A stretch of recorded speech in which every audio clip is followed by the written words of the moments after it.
We're now in lesson 4 of chapter 2, and we're going to be sketching graphs of functions, and the information that we're going to be given to sketch these graphs will be a little different than what we've been used to in the past. We're going to be using what are known as key features, descriptions in word form of key features that we will use to sketch both linear functions. That'll be the first part of our lesson.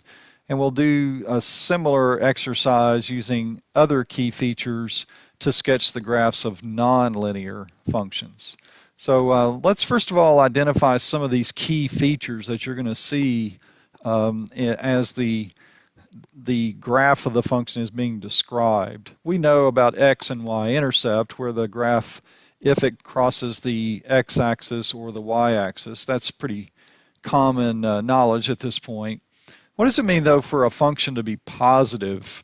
A function is positive on a portion of its domain where its graph is above the x-axis. So we use the phrase a function is positive for all of the x values that, or where the graph falls or lies above the x-axis.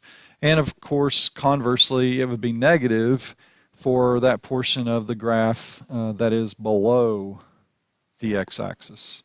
We say that a function is increasing as the x values increase.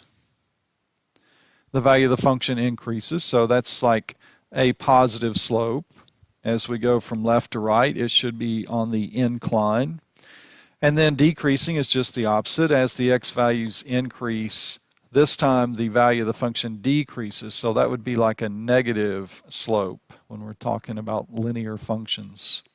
So notice increasing is rising from left to right, decreasing is going down from left to right. And we've talked about end behavior in the previous lesson, how as x approaches positive infinity, where's the function going? And then as x approaches negative infinity, same idea. So with that said, let's just do a couple of examples of how to sketch a linear graph using some of these key concepts. All right, so we're told here that the y-intercept is -3. So I'll go ahead and plot -3. The function is positive, or in other words, it lies above the x-axis for all x values that are greater than 1.5.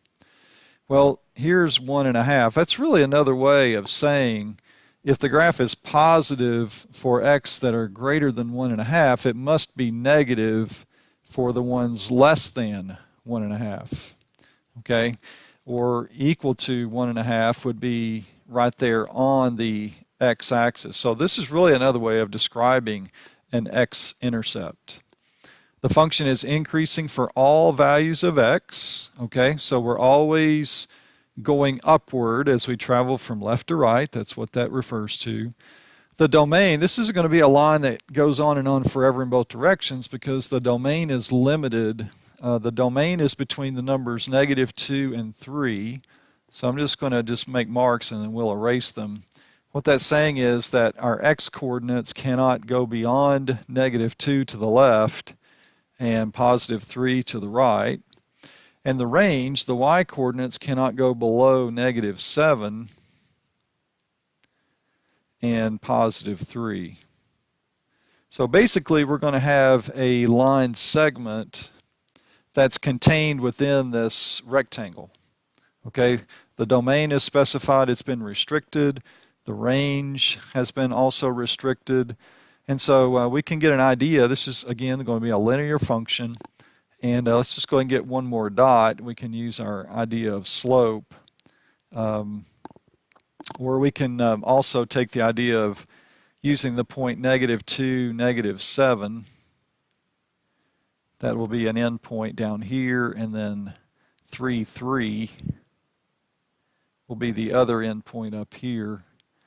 And then we're just going to connect those dots using a line segment. And it looks like this.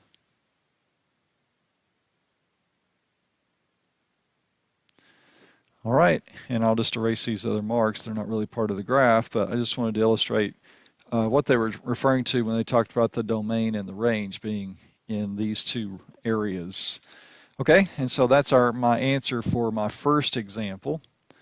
And let's try another one of these. Again, this is a linear graph. The y-intercept is 2. The function is positive for x is greater than -1. Okay, so here's -1. And again, that's just another way of describing an x-intercept. Positive means that the graph falls above the x-axis. And it's going to be above the x-axis for all of these x values that are greater than -1. Okay. The function is increasing for all values of x, so it's going to be a line that takes on this kind of slope. Increasing from left to right means it's going uphill.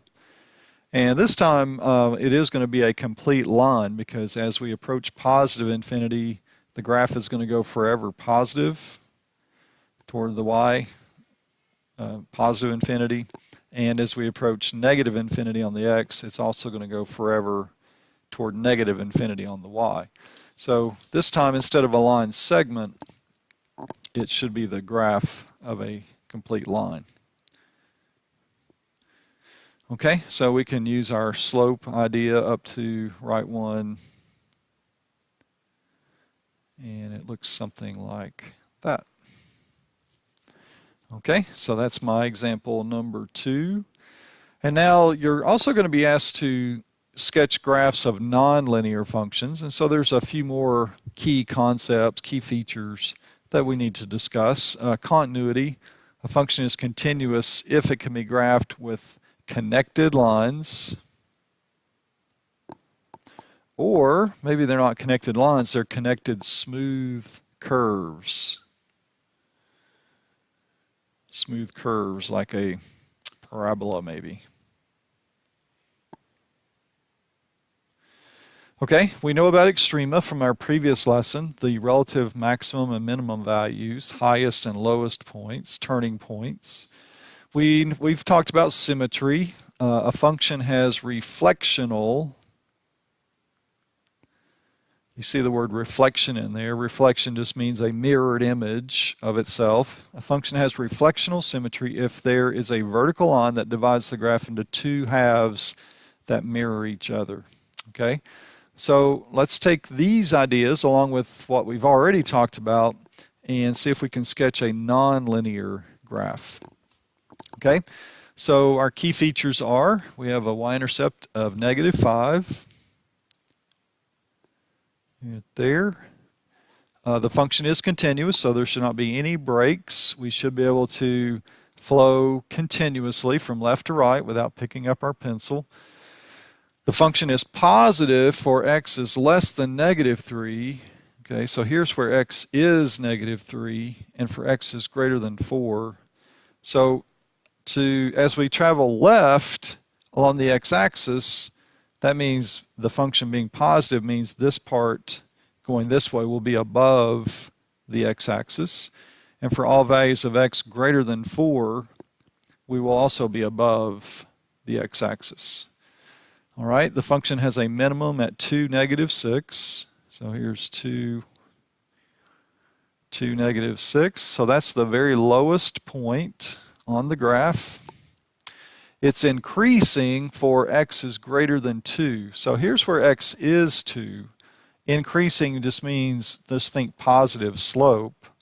So starting at x is 2, and we're obviously going to have to cross through what we've considered up here as our x-intercept. So let's just go ahead and sketch that part. Okay, so here is representing that phrase, function is increasing for x is greater than -2. Okay, and we're told about end behavior.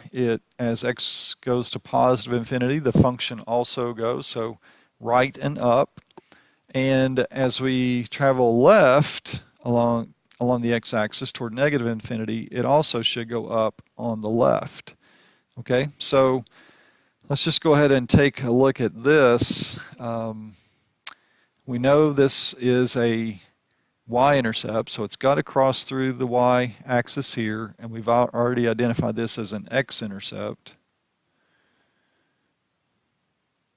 we know that the function is positive for these values of x that are less than -3.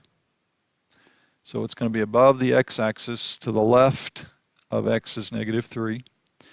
Okay, and so now all we have to do is make the connection. Since we're told that the function is continuous, we just need to make a connection between these two with a little line segment.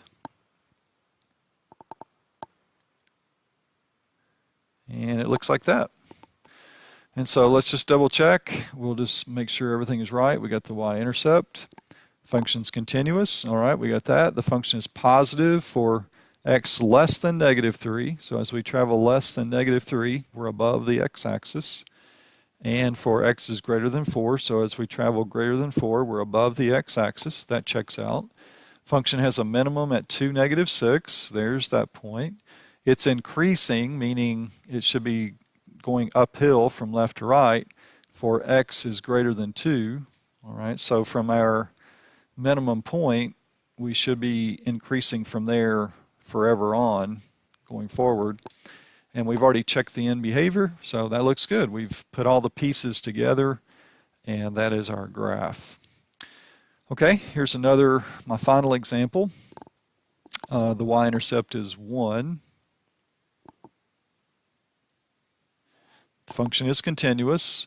It's positive for all of the values between -1, x is -1, and x is 3.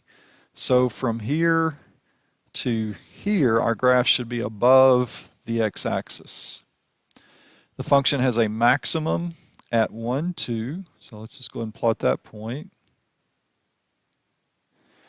It's increasing for all x's that are less than 1. All right, so here is where x is less than 1, or here's where x is 1. So we should be increasing until we get to that point, and then when it hits that maximum point, it will go down the other way. So it only increases up until it reaches x is 1, and then it turns and goes the other way. All right, so let's check our end behavior. As we travel to the right, the function should go down. As we travel to the left, it should also go down. So let's put all of our pieces together.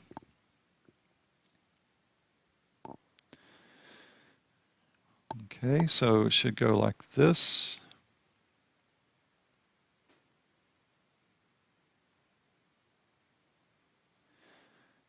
And like this. Okay, so let's just recap. We got the y-intercept. I'm a little bit below it, but you see it. It's continuous, no breaks.